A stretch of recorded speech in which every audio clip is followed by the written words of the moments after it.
جو آج ہم پہ اعتراض ہو رہا ہے نا آج کے اس دور میں کہ جی یہ غلف کر رہے ہیں، یہ غالی ہو گئے، یہ نصیری ہو گئے، جی یہ مولا علی کو بہت زیادہ بڑھا گئے، قصور آپ کا نہیں، قصور عوام کا نہیں، قصور ارباب منبر کا ہے۔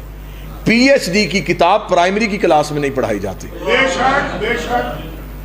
لوگوں کے ذہن زمین زرخیز نہیں ہوئی تھی اور ہم نے فضائل علی کی اخیر سنانی شروع کر دی۔ حق یہ بنتا تھا کہ پہلے دنیا کو کلندر سناتے، پھر انہیں کمبر سناتے، پھر انہیں سلمان سناتے، پھر انہیں علی بتاتے، پھر انہیں خدا بتاتے۔ یہ رستہ تھا نا پہنچنے کا۔ فضائل علی لوگوں سے برداشت اس لیے نہیں ہوئے کہ انہوں نے علی کو اس معیار میں دیکھا ہی نہیں تھا۔ آج ہر بندے کی زبان پہ ایک ہی بات ہے، توحید خطرے میں ہے جی، توحید خطرے میں ہے جی، یہ بہت زیادہ بڑھا رہے ہیں، توحید خطرے میں ہے۔ التوحید کتاب ہے شیخ صدوق کی، اس میں امام صادق سے ایک بندے نے پوچھا، اس نے کہا مولا توحید کسے کہتے ہیں؟ امام نے فرمایا تیری یا میری؟ کوئی بندہ تو ہوگا جو مشکل بات پہ بولے گا، سرکار دعا لینے کے لیے۔ امام نے فرمایا توحید کس کی پوچھ رہا ہے، تیری توحید یا میری توحید؟ اس نے کہا مولا اللہ تو ایک نہیں ہوتا۔ فرمایا ہر بندے کا خدا اس کے ذہن کے مطابق ہوتا ہے، جو جسے اپنی انتہا سمجھتا ہے اسے خدا کہہ دیتا ہے، جس سے آگے وہ کچھ نہیں دیکھ سکتا وہ کہہ دیتا ہے یہ خدا ہے۔ امام نے فرمایا تمہاری انتہائیں یہ ہیں کہ جو بیٹا دے دے وہ اللہ ہوتا ہے، جو ہوا چلا دے وہ اللہ ہوتا ہے، جو جنت میں لے جائے وہ اللہ ہوتا ہے، جو دوزخ کی آگ جلائے وہ اللہ ہوتا ہے، جو قیامت کا میدان سجائے وہ اللہ ہوتا ہے، جو رزق بانٹتا ہے وہ اللہ ہوتا ہے۔ اس نے کہا جی مولا یہ ساری چیزیں ہی تو اللہ میں پائی جاتی ہیں۔ امام نے فرمایا یہ ہے تیری اور میری توحید میں فرق، جس سے تو صفات توحید سمجھتا ہے وہ سارے کام ہم 14 کرتے ہیں۔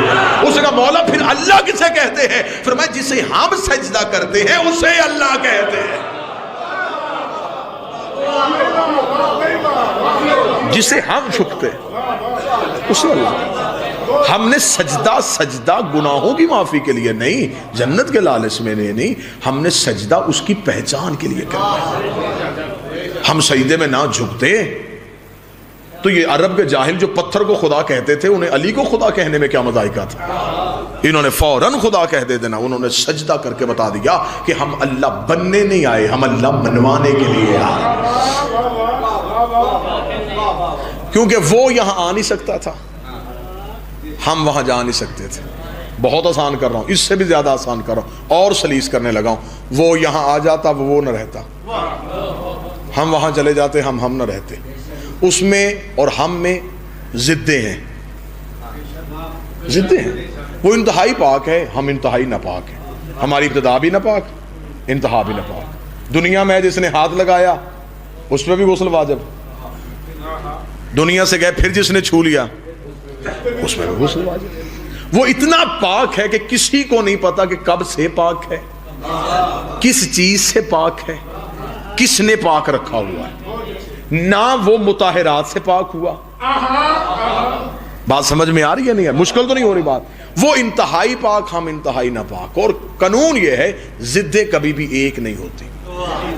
اب اسے ضرورت تھی ہدایت پہنچانے کی، ہمیں ضرورت تھی ہدایت لینے کی۔ ہم میں اور دونوں اس میں ضدیں تھیں، وہ یہاں نہیں آ سکتا تھا، ہم وہاں نہیں جا سکتے تھے۔ پھر اس نے درمیان میں اپنی حجتیں رکھ دی جو خالق اور مخلوق کے درمیان دلیل بن گئی،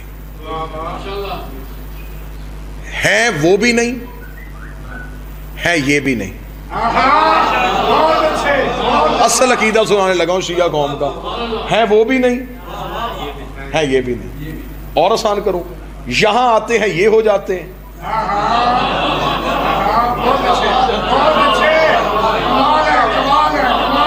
وہاں جاتے ہیں وہ ہو جاتے ہیں۔ چلے میں بھائی امداد سے دعا لے لیتا ہوں، شاہی صاحب آپ سے دعا لے لیتا ہوں۔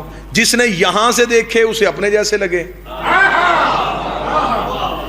جس نے وہاں سے دیکھے اسے اس جیسے لگے۔ ہے یہ بھی نہیں ہے وہ بھی نہیں۔